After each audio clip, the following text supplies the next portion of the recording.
Gracias, muchas gracias por estar con nosotros. Esta es la revolución del debate en la llaga. Yo soy Tony Aguirre y me da muchísimo gusto saludarles. Lo saben y bastante bien. Hay que compartir esta información, hay que comentarla y, por supuesto, enviar estrellas y hacer todo lo posible para que esta información de viva voz de los protagonistas de la vida pública de México llegue a todos los rincones. Vamos a hablar de un tema muy complejo, de un tema muy complicado y muy triste. Hoy tuve la oportunidad de acudir a Tláhuac, a una zona bastante compleja y complicada, para cubrir una información, un reportaje para El Financiero. Y se trata de las madres buscadoras. Rosa Isela es una madre que desde hace 5 años busca a su hijo Luis Ángel, quien fue privado, pues digamos, de su libertad o fue, es que no sé si sea plagiado la palabra, pero el punto está en que 4 sujetos desconocidos se lo llevaron sin dejar rastro alguno. Esa es a grosso modo la historia. Hoy cuento con la presencia de una experta a quien yo le agradezco infinitamente la oportunidad, Elba Jiménez Solares. Ella es doctora en Derechos Humanos y profesora de posgrado de Derecho de la Universidad Nacional Autónoma de México. Y vamos a hablar sobre el tema tan delicado de los desaparecidos en México. Doctora, muchísimas gracias. Muchas gracias por la invitación, muchas gracias por día de hoy tener la oportunidad de compartir con ustedes y su auditorio. Muchas gracias, doctora. Fue realmente muy difícil lo vivido hoy por un servidor. Me impresionaron mucho, muchas cosas que ahora le voy a contar y usted sabe mucho Ujú. mejor que yo. Ver un operativo nutrido de autoridades de aquella zona de la Ciudad de México, de Tláhuac, una zona pues con muchas diferencias económicas, sociales y demás. Pues en aquel lugar esta mujer fue a escarbar con sus propias manos, a levantar escombros y piedras. El reportaje completo está disponible en El Financiero, desde luego, pero pues sí son imágenes a las que uno no se acostumbra. Yo las había visto en reportajes, en documentales, en la televisión evidentemente, pero hoy marcaron mi labor profesional. Doctora, ¿por qué desaparece la gente en México? No lo entiendo. ¿Cómo es posible que en el siglo XXI los seres humanos no se sepa dónde están? Sí, en realidad todo este proceso de desaparición de personas, yo diría que existe desde que existe el género humano. El problema es que no se había visibilizado y no había sido foco de atención ni de foros internacionales hasta hace algunos años y tampoco por parte de los estados.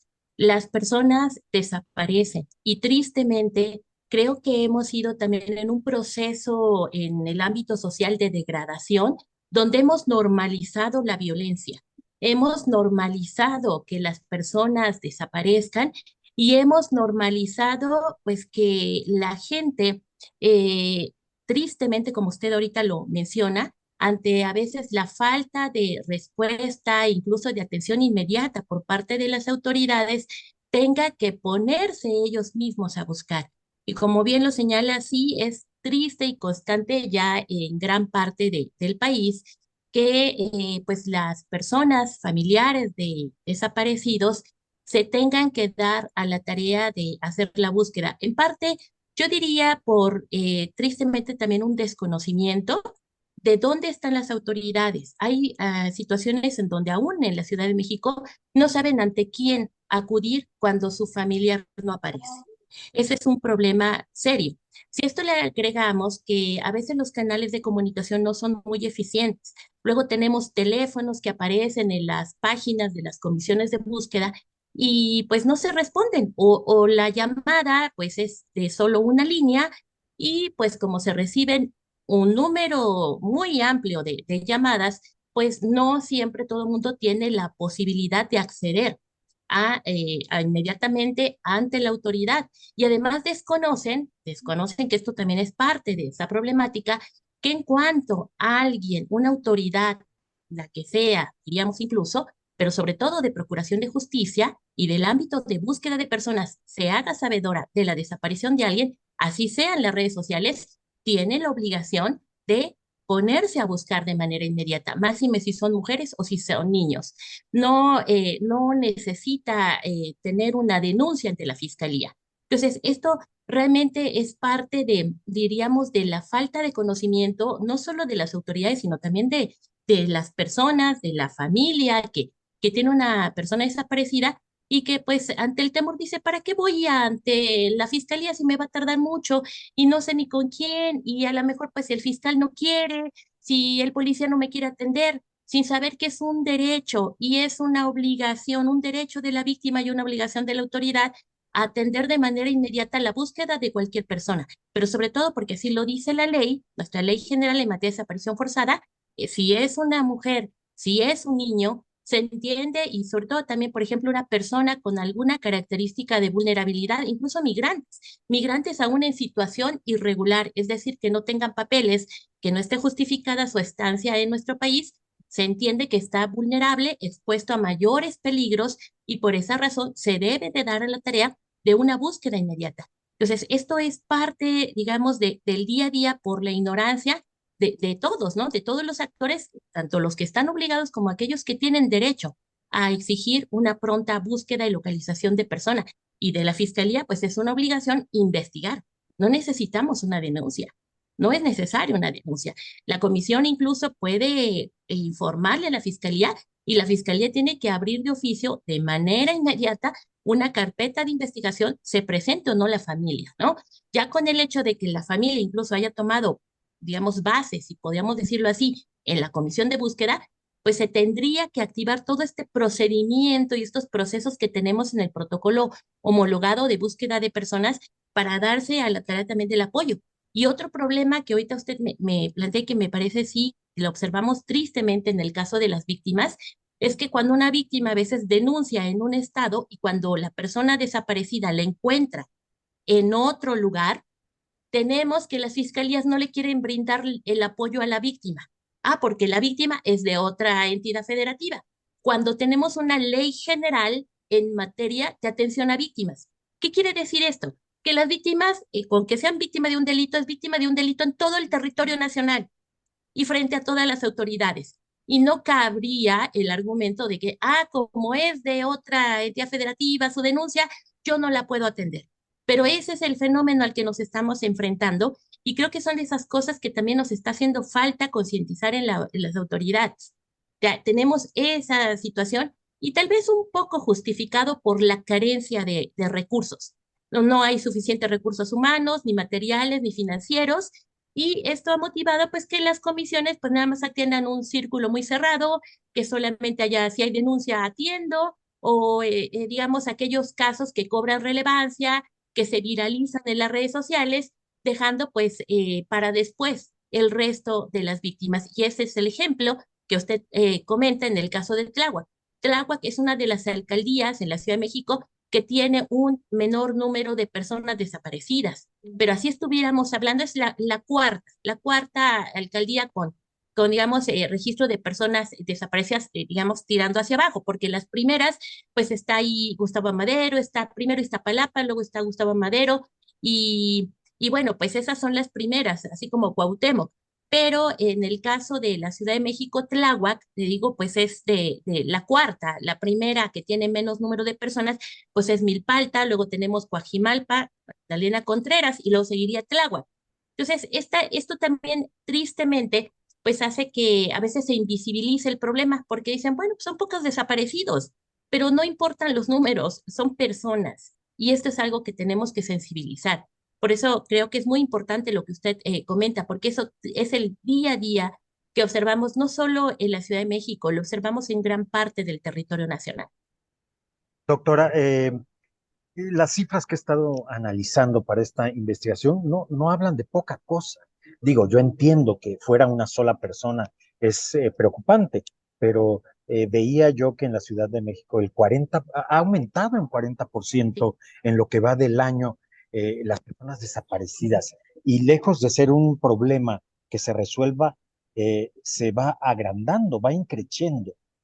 Pareciera que a las autoridades que usted menciona le importan poco o casi nada. El problema yo creo que tristemente es, como usted lo dice, se ha invisibilizado. Muchas veces la autoridad, al minimizar el problema por una cuestión de carácter político que no debiera de ser. Yo creo que cuando estamos hablando de violaciones graves a derechos humanos, como es en el caso de la desaparición forzada, no cabe el argumento de son pocos o es de otro partido, fue de años anteriores o es que obedece a intereses políticos. Yo creo que es parte de, digamos, del trabajo que se tiene que hacer día a día. Como usted lo ha señalado, es un fenómeno grave, no nada más de México, es a nivel mundial, pero obedece también a un proceso de degradación social y un avance, pues, incontrolable, diríamos, no solo en México, pero también en México se ha observado y en gran parte del mundo de las actividades de la delincuencia organizada. Estos delitos de alto impacto han ido, digamos, desarrollándose en gran parte del territorio, no solo de México, sino en América Latina, lo estamos observando, y ha propiciado pues también un número increíble de personas desaparecidas. Y como usted lo señala, son cifras, digamos, al menos en el REMPENDO, que es el Registro Nacional de Personas Desaparecidas y No Localizadas, es el, digamos, la cifra oficial, pues tenemos al día de hoy 110.861 personas, ¿no? En todo el territorio nacional. Y en la Ciudad de México hay 6.104 personas desaparecidas y no localizadas. Sin embargo, estos son, digamos, una cifra que nosotros consideramos la oficial, pero también podríamos hablar de una cifra negra. Se ha presentado un fenómeno que con el número también de homicidios que se ha dado, a veces tampoco reportan por miedo las víctimas que saben del homicidio de alguien, no reportan el homicidio de una persona y la delincuencia organizada les priva de la vida y además se lleva los restos humanos. Entonces, no hay ni denuncia de personas muertas, ni tampoco tenemos denuncia de personas desaparecidas, lo cual pues nos lleva a la inquietud de al día de hoy saber realmente cuántas personas tenemos desaparecidas, que ni siquiera existe una denuncia, ni siquiera existe un reporte. A veces aparece por ahí en las redes sociales un video cuando este se viraliza y encontramos ahí que pues mataron a tantas personas y lo sabemos, ¿no? Como hemos escuchado en Colima, en Zacatecas, en Tamaulipas, en algunas partes de Veracruz, en la parte norte pues está Sinaloa, en fin. Y ahí pues solamente nos llegan esos datos, pero si no se denuncia, si la comisión de búsqueda no toma conocimiento de ello, pues esa cifra no crece. No obstante, como usted lo señala, sí tenemos cifras crecientes, pero no son cifras que pudiéramos decir al día de hoy son reales de la situación que está viviendo el país.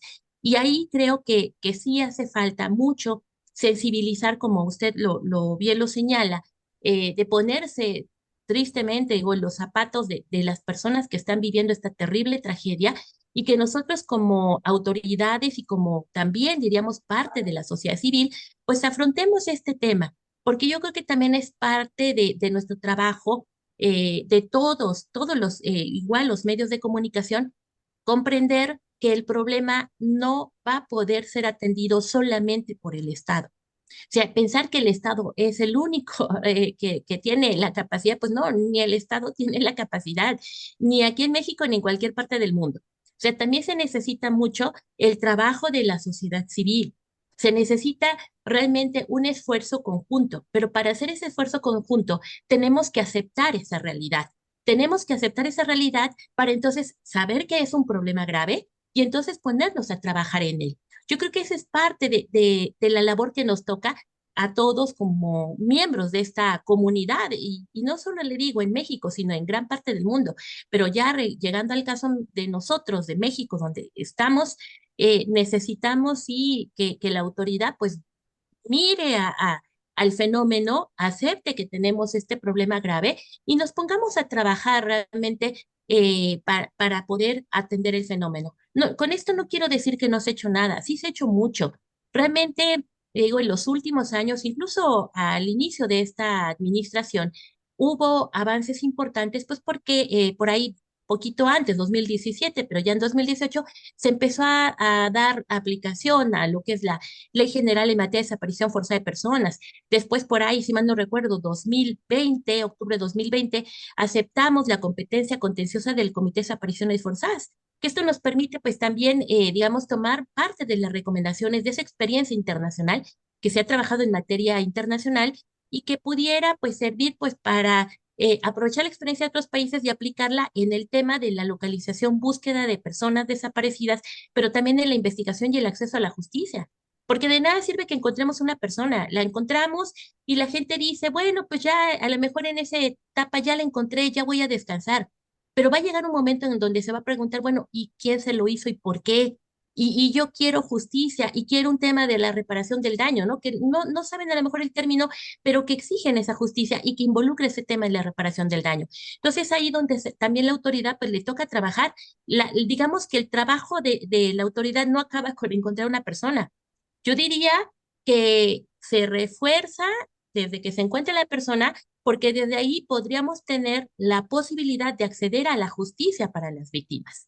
Esas víctimas que están demandando. Y no va a haber paz, yo creo que no va a haber paz en nuestro país mientras no haya justicia y que se, digamos, se erradique estas cifras terribles de impunidad, porque hay muchas denuncias de personas desaparecidas. A veces encontramos a los desaparecidos, pero de ahí no sabemos realmente quién fue, por qué lo hizo. Y también, pues eso tampoco nos permite conocer cómo atender las causas del fenómeno, porque si yo no sé por qué lo hicieron ni quién fue, ¿cómo voy a poder después empezar a desarrollar una estrategia y una política pública enfocada a atender las causas del problema? Creo que es parte también de lo que nos toca trabajar al día de hoy. Yo le digo, sí se ha hecho, tenemos ya 2021 también un protocolo para búsqueda de niñas, niños y adolescentes. Se creó pues, el mecanismo extraordinario de identificación forense, según pues para identificar los restos humanos, pero tristemente, por ejemplo, ahorita el mecanismo extraordinario se ha desmantelado. Ya no tenemos al personal con el que originalmente se contrató y que se pensaba incluso que creciera. ¿Y todo esto por qué? Pues por la falta, por la escasez de recursos, ¿no? Digo, sí, necesitamos, yo creo que seguir trabajando en esto. En su momento creo que llevábamos buena inercia, se estaba avanzando de manera importante con, pues de alguna manera diríamos, ese liderazgo que llevó la Comisión Nacional de Búsqueda, que lleva todavía en la Secretaría de Gobernación, pero que pues es importante, digamos, visibilizarlo en otros poderes. Ahí tendríamos un poder legislativo que yo creo que tiene que asignar recursos ahora que estamos con el tema del presupuesto, tendría que hacer esa revisión, tomar conciencia de esta problemática y asignar mayores recursos para que este fenómeno se atienda. Y en el caso del Poder Judicial, pues se ha ido sentando algunos criterios ya también importantes. Ahí en su momento, si mal no recuerdo, 2021, eh, la Suprema Corte sentó una jurisprudencia donde consideraba vinculante ya, digamos, estas solicitudes que hace el Comité de Desapariciones Forzadas de algunas medidas cautelares para proteger a aquellas personas que están en riesgo por algún tema de desaparición forzada de personas. Y bueno, yo creo que es importante también pues retomar la jurisprudencia de la Corte Interamericana. Desafortunadamente, pues ya tenemos tres sentencias. Ahí está el caso Radilla Pacheco, ahí está el caso de las muertas de Juárez, ahí está el caso Alvarado Espinosa, todos por desaparición de personas.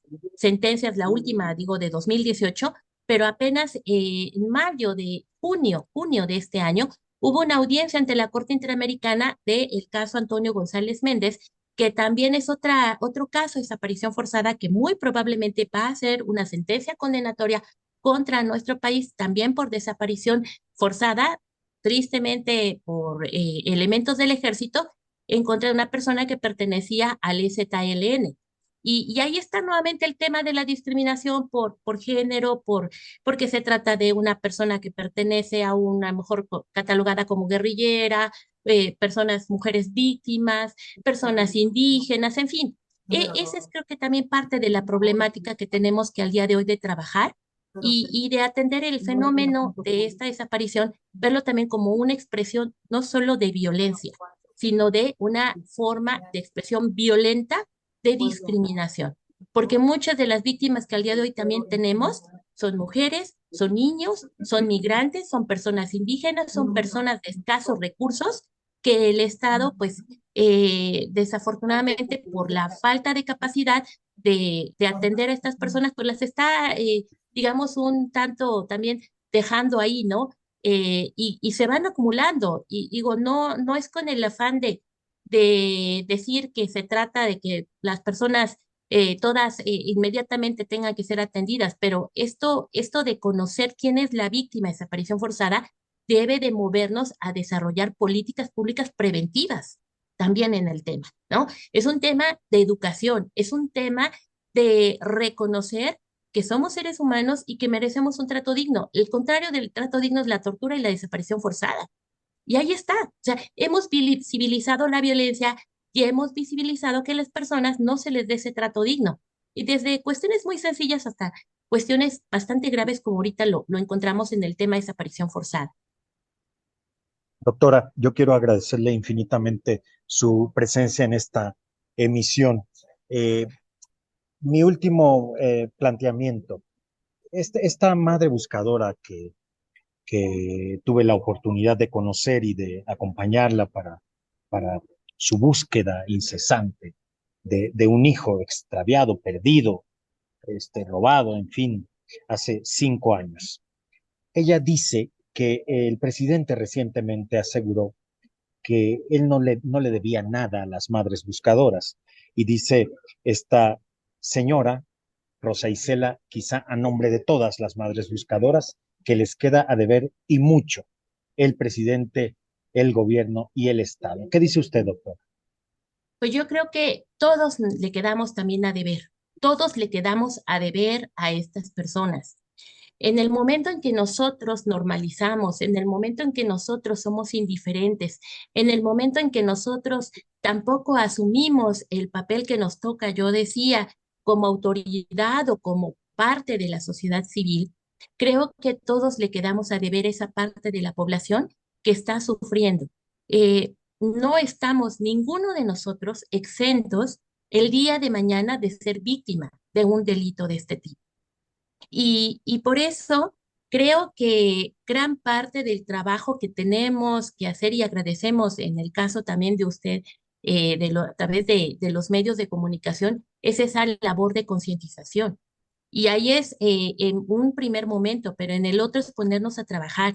Y yo creo que sí, todos, y insisto, cuando dice que es el Estado, estoy de acuerdo, porque el Estado está conformado por el Poder Ejecutivo, por el Poder Legislativo, por el Poder Judicial, por la misma Comisión Nacional de los Derechos Humanos, por las comisiones de búsqueda, ¿no? El sistema de búsqueda, las comisiones estatales, locales, o sea, todo lo que forma parte del aparato del Estado, todos le debemos a nuestra población, a la gente con la que nosotros el día a día vivimos, en el día a día que estamos, desde el tema, le digo, de la consideración como seres humanos que merecen un trato digno y desde ahí todo, digamos, el cúmulo de responsabilidades que corresponden, porque muchas veces podemos faltarle en nuestras obligaciones, no solo por el hacer lo que no debíamos hacer, sino por el no hacer, por el ignorar este fenómeno.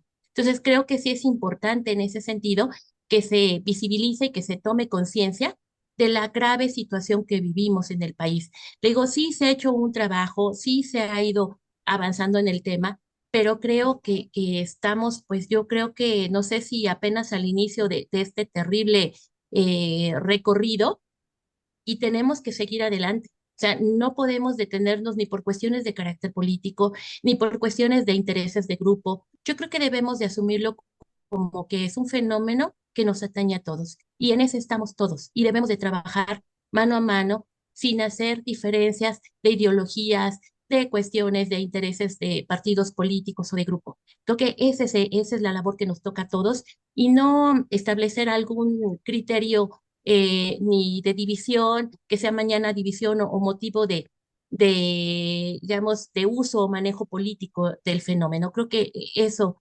no es lo correcto. Tenemos que asumirlo como tal, con toda la honestidad que nos corresponde y ponernos a trabajar. Muy bien, muchas gracias a Elba Jiménez Solares, doctora en Derechos Humanos y profesora de posgrado de Derecho de la Universidad Nacional Autónoma de México. Muchas gracias, doctora. Qué amable, gracias.